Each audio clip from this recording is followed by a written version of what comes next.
अस्सलामुअलैकुम नाजरीन, आप देख रहे हैं ग्लोबल कश्मीर और मैं हूं आपके साथ महविश लतीफ़। नाजरीन, जैसा कि आप सब लोगों को पता है कि अगर डेवलपमेंट की बात करें तो कहीं ना कहीं कश्मीर के लोगों में आम तरह शिकायत होती है कि डेवलपमेंट हमें सही से नहीं देखने को मिल रही है, चाहे रोड्स की बात करें या बाकी चीज़ों की बात करें। अभी हमारे साथ इसी रिलेटेड SMC श्रीनगर के मेयर साहब मौजूद है, जुनैद अजीम मत्तू, जिनसे हम इन्हीं चीज़ों के बारे में डिस्कस करेंगे। अस्सलाम वालेकुम। वालेकुम सलाम। सर, सबसे पहले आपसे हमारा सवाल रहेगा कि जब स्मार्ट सिटी का इंतकाद किया गया तब से लेके आज तक लोग अभी भी कोई कुछ प्लेसेस ऐसी है जहां पर ये कहा जा रहा है कि हमें श्रीनगर में ये स्मार्ट सिटी ख़ास तौर पर नहीं देखने को मिल रही। पहले आप इस बारे में हमारे देखिए, व्यूअर्स पहले को बताएं। आपको खासकर ज़रूरी है स्मार्ट सिटी का कॉन्सेप्ट समझना। स्मार्ट सिटी एक अलग प्रोजेक्ट है और श्रीनगर म्यूनिसिपल कॉरपोरेशन और बाकी सारे डिपार्टमेंट्स अलग हैं। स्मार्ट सिटी प्रोजेक्ट का मतलब है एक अमाउंट की कुछ टेक्नोलॉजिकल इंटरवेंशंस होंगी शहर में, कुछ प्रोजेक्ट्स होंगे, कुछ स्मार्ट गवर्नेंस की तरफ बढ़ेंगे, कुछ स्मार्ट वाटर मीटर्स आएंगे, स्मार्ट ट्रैफिक लाइटिंग सिस्टम लगेगा, underground dedicated fibre optic network बनेगा, कुछ dedicated market souks, walkways, pedestrian pathways बनेंगे जो इस टूरिस्ट सिटी को ज़रूरत है। वो एक अलग मसला है और day to day infrastructure public services का एक अलग मसला है। इस शहर में पिछले 30-40 साल में इतनी मिसगवर्नेंस हुई है कि ये एक बटन स्मार्ट सिटी के नाम का बटन दबाने से संभाल नहीं होगा। यहाँ पे ऐसे इलाके और ऐसे वार्ड इस शहर में हैं जहाँ पे 80% रोड्स नॉन मैग्डमाइज्ड पिछले 28 साल से रही हैं। जो मैग्डमाइजेशन में रोड्स की आपको बात बोलूँगा, जो रोड्स का हमने बेसिक मैग्डमाइजेशन का प्रोजेक्ट्स गवर्नमेंट के सामने रखा था वो लगभग 100-150 करोड़ का था। अगर पिछले 28 साल में मैग्डमाइजेशन हर साल हुई होती तो शहर की सारी सड़कें मैग्डमाइज्ड होती।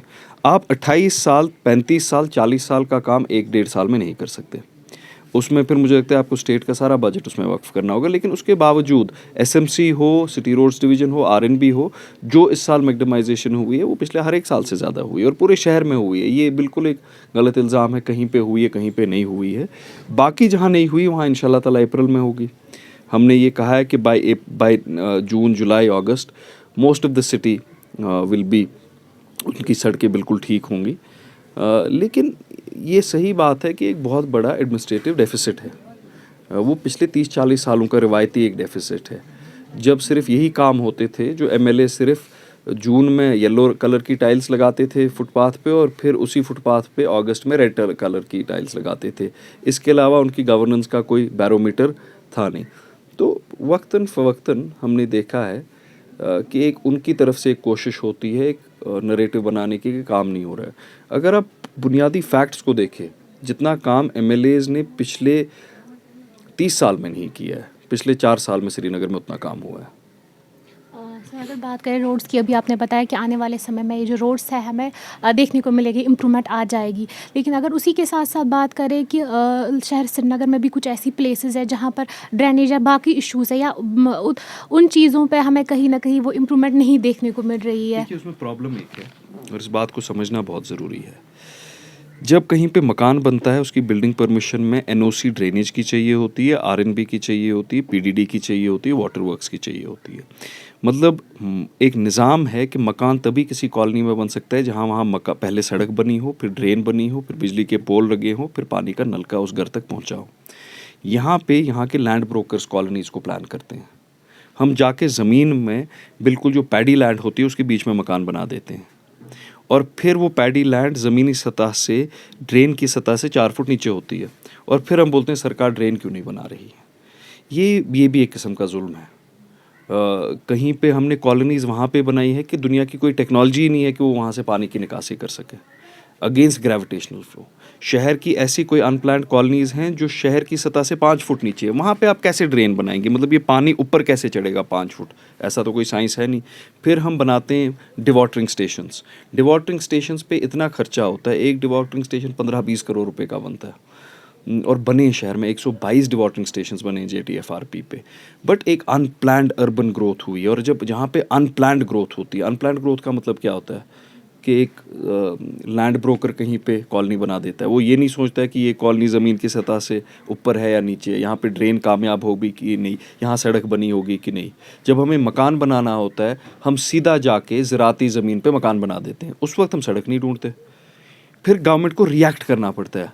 हर साल लगभग 70,000 मकान वहाँ पे बनते हैं जहाँ पे सड़क ही नहीं है।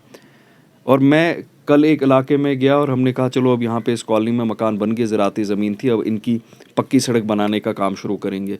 अगले साल जब मैं उसी कॉलोनी, अनप्लान्ड कॉलोनी में जाऊँगा जहाँ पे मुझे पैडी फील्ड दिख रही थी 1 किलोमीटर दूर, दूसरा मकान वहाँ पे बना होगा। So the government has to react.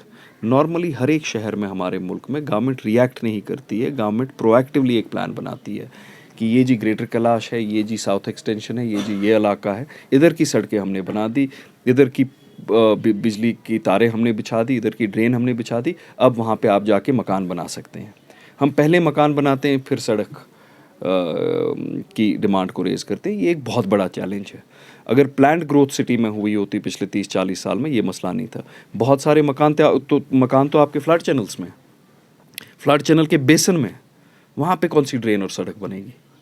तो हमारी पूरी कोशिश है कि जितना हम खुद को स्ट्रेच कर सके, जितनी बेसिक एमिनिटीज़ प्रोवाइड कर सके, जितनी एक्सपेक्टेशंस हैं उन पे खरा उतर सके।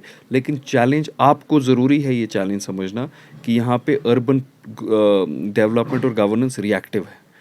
पहले लोग कॉलोनी बनाते हैं और उसके बाद सरकार उसमें सड़क बनाती है। पहले सरकार सड़क बनानी चाहिए, सरकार ड्रेन बनानी चाहिए, सरकार पोल लगानी चाहिए और फिर जाके वहाँ का प्लॉट ख़रीदना चाहिए और वहाँ मकान बनाना चाहिए।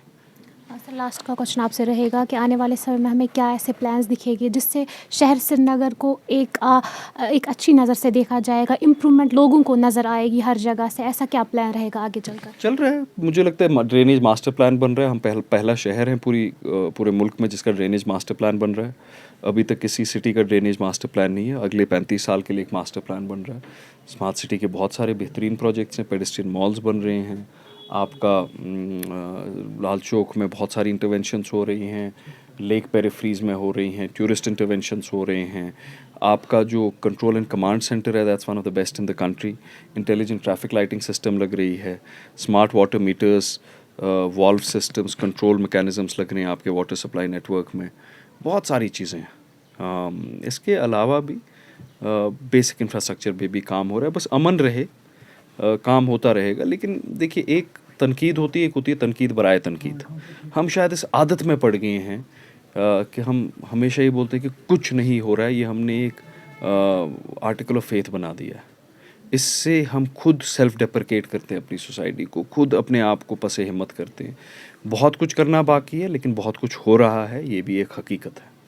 नाज़रीन, अभी आपने देखा हमने जुनैद अज़ीम नेतू साहब से बात की और उनसे हमने ये जानने की कोशिश की कि आने वाले समय में एसएमसी में हमें क्या क्या इम्प्रूवमेंट देखने को मिलेगी और उन इम्प्रूवमेंट से शहर श्रीनगर के लोगों को क्या क्या फ़ायदे पहुँचेंगे। नाज़रीन, फ़िलहाल के लिए इतना ही। आगे भी रिपोर्ट्स पाने के लिए बने रहे ग्लोबल कश्मीर के साथ। तब तक के लिए दीजिए मुझे इजाज़त। अल्लाह हाफ़िज़।